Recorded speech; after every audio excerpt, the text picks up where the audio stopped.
আমরা তো শুরু থেকেই জেনে আসছিলাম যে ডোজের নেতৃত্ব দেবেন হচ্ছে ইলন মাস্ক। তিনি এটার হর্তাকর্তা। গত সপ্তাহেও দেখলাম যে তিনি ট্রাম্পের পাশে দাঁড়িয়ে এটার কার্যক্রমের বিবরণ দিচ্ছেন। এই নাটকীয় মোড়টা কেন নিল হোয়াইট হাউস, কি মনে হচ্ছে? ডিবেটের সময়ও ঘোষণা দিয়েছেন, বলেছিলেন যে আমার চেয়ে আমেরিকার ট্যাক্স ব্যবস্থার কথা কেউ বেশি ভালো জানে না। এবং এটাকেই মূলত নতুন করে নাম দিয়ে ডজ নাম দেওয়া হয়েছে। এবং যেহেতু এটা কোনো ফর্মাল অফিস না, তারও কিন্তু কোনো মানে আর কি যে রেগুলার যে অ্যাপয়েন্টমেন্ট হয়, হ্যাঁ, প্রেসিডেন্ট নমিনেট করে, সেনেটে গিয়ে সেটাকে করে, তা হয়নি। মানে আমেরিকার তো অনেক বছরের অভিজ্ঞতা গণতন্ত্রের, যে গণতন্ত্রের কিছু কিছু খুঁটি একটু নড়বড়ে আছে। আমরা তো শুরু থেকেই জেনে আসছিলাম যে ডোজের নেতৃত্ব দেবেন হচ্ছে ইলন মাস্ক। তিনি এটার হর্তাকর্তা। গত সপ্তাহেও দেখলাম যে তিনি ট্রাম্পের পাশে দাঁড়িয়ে এটার কার্যক্রমের বিবরণ দিচ্ছেন। বিভিন্ন জায়গা থেকে অভিযোগ আসছিল, ডেমোক্রেটদের মধ্যে থেকে অভিযোগ আসছিল, সাধারণ মানুষের মধ্যে থেকে অভিযোগ আসছিল ইলন মাস্ক তো নির্বাচিত নন, তাহলে তিনি কেন রাষ্ট্রের এত গুরুত্বপূর্ণ সিদ্ধান্ত নেবেন, এবং নানাবিধ বিষয় ছিল। অনেক মামলাও হয়েছে বিভিন্ন স্টেটে। আজকে দেখলাম এখন হোয়াইট হাউস সুর পাল্টেছে। তারা বলছে ডোজের সাথে ইলন মাস্কের কোনো সম্পর্ক নেই, তিনি এটির কোনো কর্মকর্তা নন, তার কোনো নির্দেশনা এখানে থাকবে না। এই নাটকীয় মোড়টা কেন নিল হোয়াইট হাউস, কি মনে হচ্ছে? জি, ডেফিনেটলি অপল আপা খুব সুন্দর প্রশ্ন করেছেন এবং আপনি খুব সুন্দর মানে একটা ইন্ট্রোডাকশনও দিয়েছেন এখানে, যে নাটকীয়তা, তারপরে এখানে কিছু লুকোচুরির বিষয় আছে। ইন্টারেস্টিং বিষয় হলো যে নতুন করে কিন্তু কোনো ডিপার্টমেন্ট ক্যাবিনেট লেভেলে তৈরি করা হয়নি, যেটার নাম যেটা বলেছে যে department of government efficiency. So Elon Musk এবং ডোনাল্ড ট্রাম্প তারা দুজনই যেটা সরলভাবে বললেন যে ম্যানহাটন রিয়েল স্টেট ম্যাগনেট এবং ওয়াটন স্কুল যে ট্রেনিংই হোক না কেন, definitely Donald Trump is the master of negotiation, এ বিষয়ে কোনো সন্দেহের অবকাশ নেই। এবং অলসো ইনি মাস্টার অফ, যেটাকে আমরা বলি যে অ্যাবিউজিং এনি লুপহোলস, কোন লুপহোল সেটা তিনি ডিবেটের সময়ও ঘোষণা দিয়েছেন, বলেছিলেন যে আমার চেয়ে আমেরিকার ট্যাক্স ব্যবস্থার কথা কেউ বেশি ভালো জানে না। এবং আমরা দেখেছি যে তিনি এই ট্যাক্স লুপহোলগুলোকে কিভাবে বছরের পর বছর নিজের স্বার্থের জন্য ব্যবহার করে একেবারেই কম পরিমাণ ট্যাক্স কিংবা একেবারে ট্যাক্স না দিয়ে তিনি দীর্ঘদিন চালিয়ে গিয়েছেন, যদিও তিনি অনেক ধনী ব্যক্তি। সো একইভাবে তারা ডজকে ক্যামোফ্লজ করেছে। তারা বলেছে যে অফকোর্স সরকারি লেভেলে যে পরিমাণ অপব্যয় হয়, এবং এটা ডেফিনেটলি প্রচুর পরিমাণ অপব্যয় হয়, এটা একটা ভালো উদ্যোগ যে এই অপব্যয়, এই এফিসিয়েন্সি বাড়ানোর।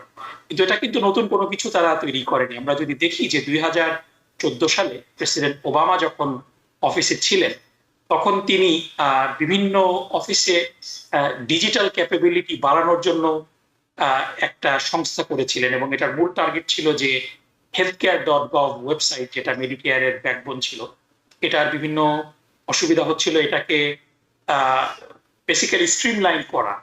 এটাকে স্ট্রিমলাইন করার জন্যই একটা এজেন্সি তৈরি করা হয়েছিল, এটার নাম দেওয়া হয়েছিল গভর্নমেন্ট ডিজিটাল ক্যাপাবিলিটি অফিস। এবং এটাকেই মূলত নতুন করে নাম দিয়ে ডজ নাম দেওয়া হয়েছে।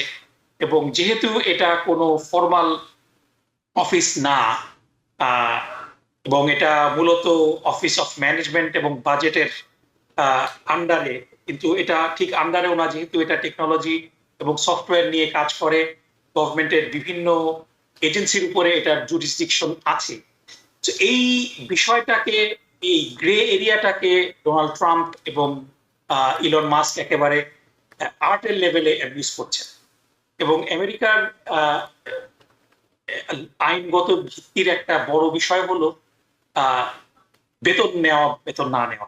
সরল ভাইও জানেন যে আমেরিকাতে যে ভলান্টিয়ার পজিশন গুলা রয়েছে, সেই ভলান্টিয়ার পজিশন গুলাতে যারা দায়িত্ব পালন করেন, ভলান্টিয়ার করেন, তারা সেই অর্গানাইজেশনের বিভিন্ন রকম কাজের জন্য পার্সোনালি একটু কম রেসপন্সিবল, ভার্সেস তারা যদি ইভেন $1 বেতন নেন, তখন কিন্তু তাদের রেসপন্সিবিলিটিটা ভিন্ন হয়ে যায়।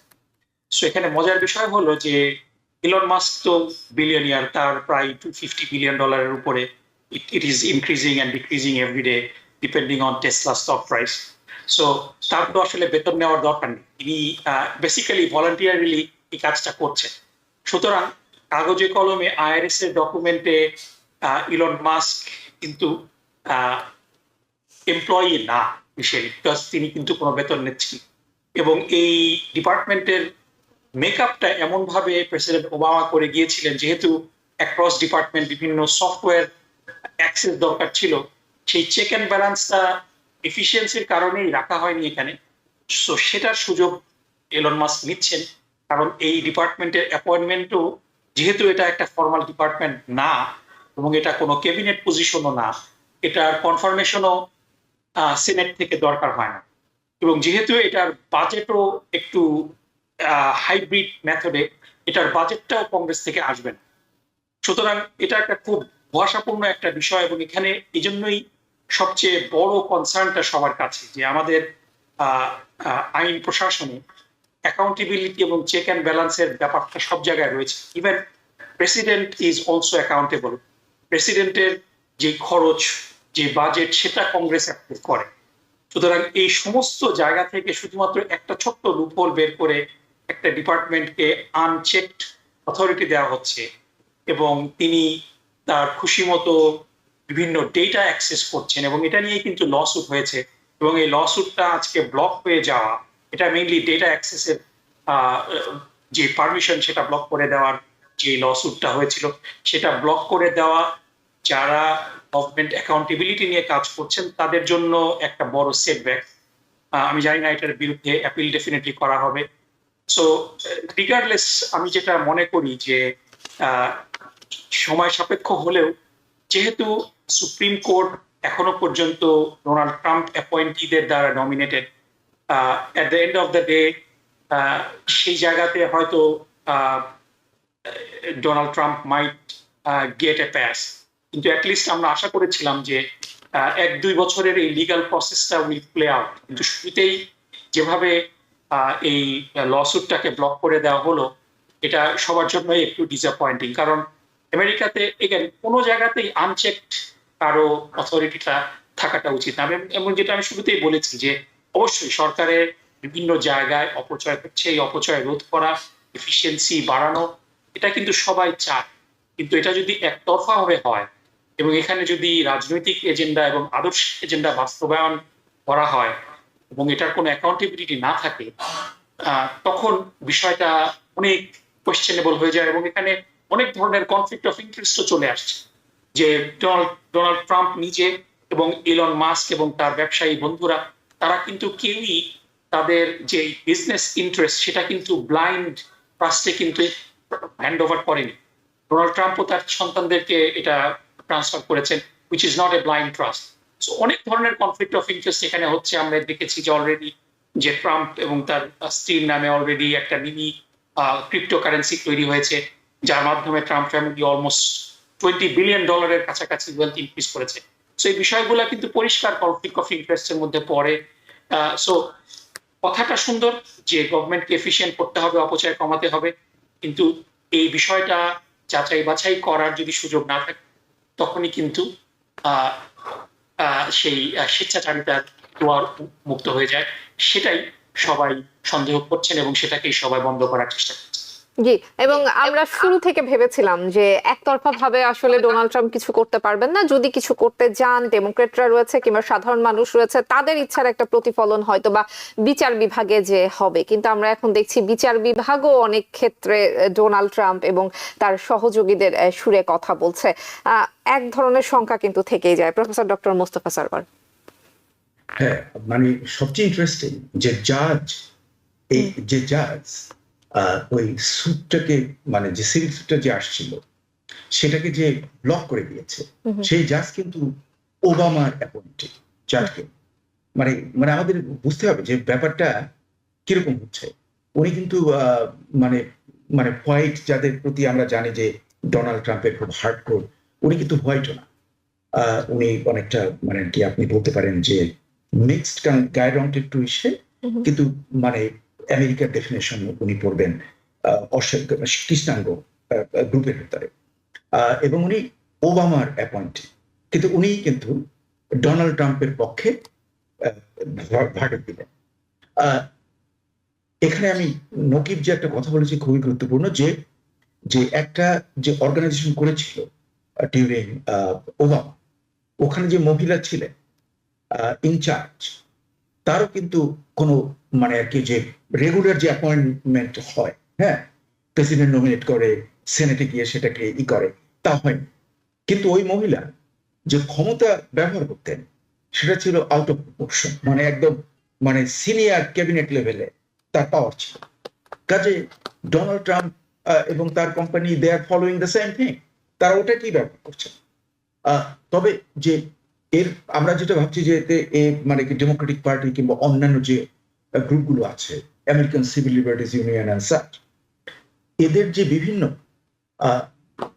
করছে, কেসগুলো করছে, সেই কেসগুলোতে আমি কিন্তু মানে নকিবের সঙ্গে একমত, এটা আদৌ টিকে কিনা। কারণ অ্যাপিল হয়ে হয়ে এটা যেখানে যাবে ফাইনালি, যেটা সুপ্রিম কোর্ট, সেখানে কিন্তু ব্যালেন্স 6-3।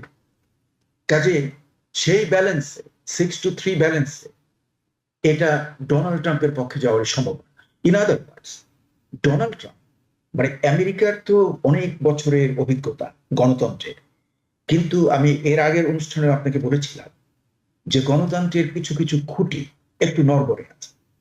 আর ডোনাল্ড ট্রাম্প এত চালু, সে কোথাও যে বললাম না যে ম্যানহাটনে যে রিয়েল এস্টেট ব্যবসা করছে, কোথায় কোন লুপহোল ফাঁকযোগ আছে, উনি এটা ভালো করে জানেন। এবং ওনাকে যারা পরামর্শ দেয়, যে লয়াররা যার সঙ্গে ওনার সঙ্গে যারা আছে, তারাও কিন্তু দারুণ মানে ওই টাইপের, মানে they know all this things, loopholes গুলো বের করে ফেলে। কাজেই তাতে আমার যেন মনে হয় যে তাকে বাধা দেওয়াটা, আমি অ্যাটলিস্ট এই 2 বছরে মানে আগামী নির্বাচন হওয়ার আগ পর্যন্ত আদৌ তার কোনো অ্যাকশনসে বাধা দেওয়া যাবে কিনা, আমার কিন্তু যথেষ্ট সন্দেহ রয়েছে। নিউ ইয়র্ক থেকে সম্প্রচারিত TVN 24 টেলিভিশন বিশ্বজুড়ে বাঙালির কণ্ঠস্বর।